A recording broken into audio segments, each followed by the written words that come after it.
I've changed it this year, but at one point I had a little over 400 foot of track. Started in about 2004, and this is 2015. I got the little sawmill going, utilizing a lot of sound cards and pre-recorded sound cards.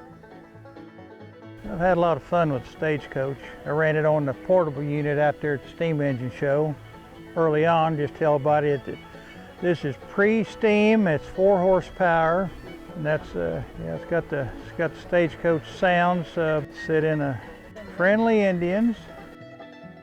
You got Joe's Garage down there. He works on some of the old jalopies. He's been around for many years. And then Dan's Diner. That's where the young folks go. You can see folks inside the diner actually having a Coke and good time. And then of course the depot and in the background there, and this is a holiday for everybody. You got the little circus in town and some rides, and got the Uncle Sam's fireworks stand going. Got Smuckley's out there. You can see the pharmacy there. You can see the pharmacist inside the store there. And of course we got the city park right there, and got the ice cream man there with his music going, and people polishing their cars and sitting there playing the guitar. Local sheriff department got some of the convicts out cleaning up the right-of-way. They've kept the place up pretty nice.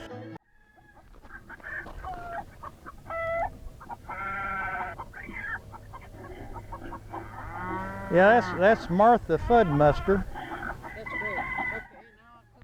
Okay, And her husband's over there on the old Waterloo Boy tractor, early John Deere from what I understand. Yeah, Jake's got getting ready for the big rodeo, so he's got the clown out there in the middle there, keeping that one bull off the riders, and they're practicing for the big rodeo coming up.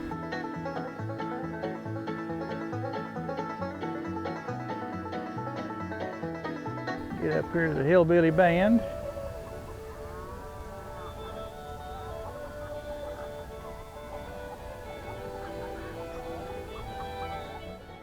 Well, Jake's cousin, Leroy, wound up having to get his shotgun out.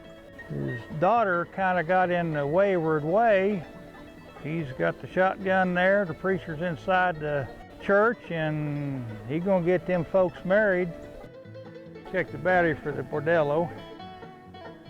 Yeah, gotta put a new battery in.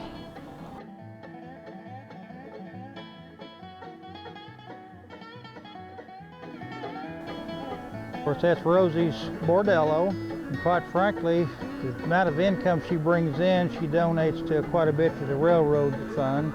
That's what keeps this railroad going from year to year, is all the funds that she brings in. Yeah, it's the Red Rock Saloon. They got plenty of women, and they got the gambling deal there. They got the bartender there, and off to the left of it there, you see the big red rock with a hole in it, a Red Rock Saloon. I know one thing, take 10 years when you first build it and lay the track, and 10 late, it's harder to get down on the ground and put trees in the track.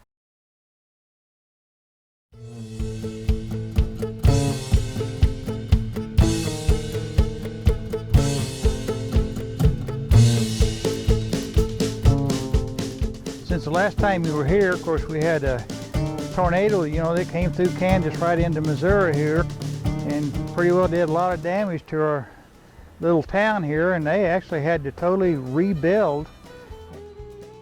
As you can see, they've built buildings in locations where they weren't last time. The city is spread out. This year's new item we've put in there, Martha Fudmuster decided that she wanted to have a farmer's market. A friend of mine had an old greenhouse that's all broke up and stuff, so I rebuilt it, and now we've got a farmer's market. We took the little bitty petals and stuff of silk flowers, reset all the beds that are inside the greenhouse, and we've got watermelons, we've got pumpkins. Matter of fact, we even sliced a watermelon, and you can see how ripe and how good a watermelon it is. Things have changed. The town is bursting. They're getting ready to put a new trolley line in to go from one end of town to the next. The barbershop quartet's back in the city park. We got a new bicycle shop down there for the kids. The county is building a new courthouse. Of course, there's Rosie's Bordello. She's still going strong. The city of Red Rock, and the saloon's been rebuilt. They got the brand new Carousel Park. They've got a circus going on. They got a new Ferris wheel, new rides, giraffes. Up in the air, they have built a carousel grill. They take the gondolas and go up to the carousel, take an elevator up through the center to get out.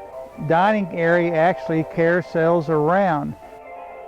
They get a full view of the whole carousel park. Things have changed. You might say the winds of time came through and changed the whole atmosphere of our Garden Railroad.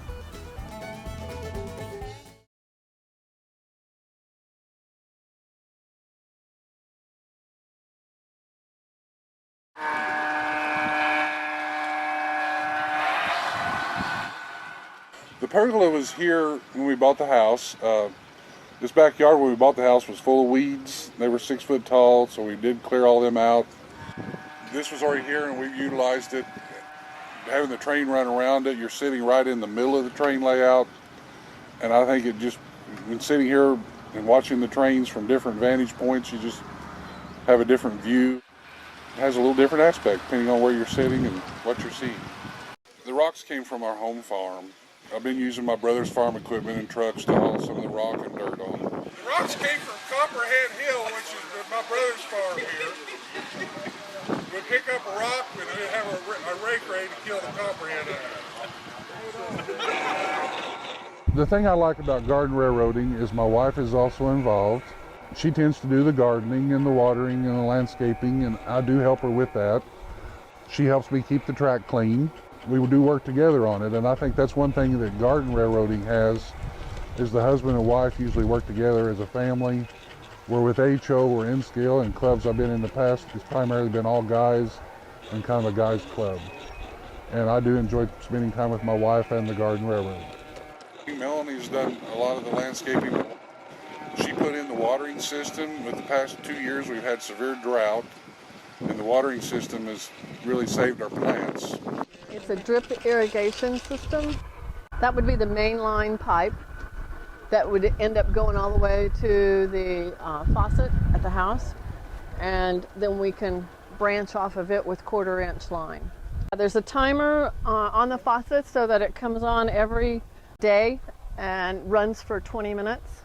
You can have it come on twice a day or 4 times a day, once a week. This black line is the main line that goes through. The timer that connects to it uses 2 AA batteries, depending on what kind of a sprinkler head it is. Green ones are 360 spinner waterers, and there's a green one right up here. That one is spaced so that it will get both sides across the track. Some of them are just 180s and will just go one direction. This is a drip, it's just a dripper, and we have those on all the larger trees that need more water.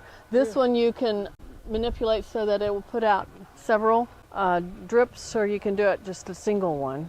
The pond, it's actually about 2 foot deep, and then we have it covered with gravel and rock so that it only shows to be a few inches deep. There's a main line that comes up from the pump up to this area. And in this area, we actually have a manifold that we can split off the water into multiple areas. So we have a line that goes down that creek, 2 lines that come over to this creek, 1 for this. We've utilized some of the irrigation 1/4 inch line that we have attached into water dripping off of the rocks. I wanted it to look like a spring. Sometimes I get 1 day a week, sometimes, 2 hours a day. The neat thing about trains is it's not an animal you have to feed and water every day. You can work on them today, you can leave them till tomorrow, you can leave them till next week, or even next month.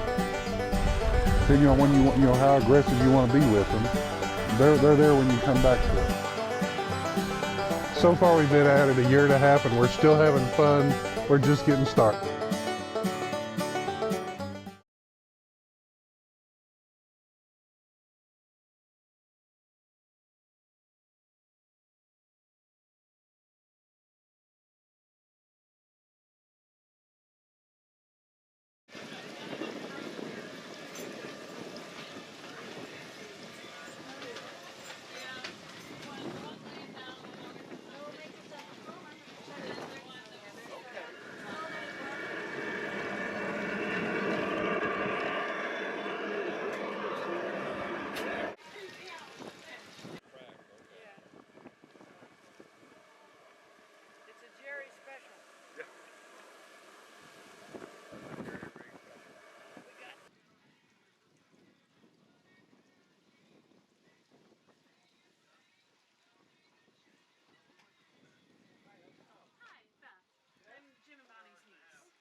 Yeah, we introduced.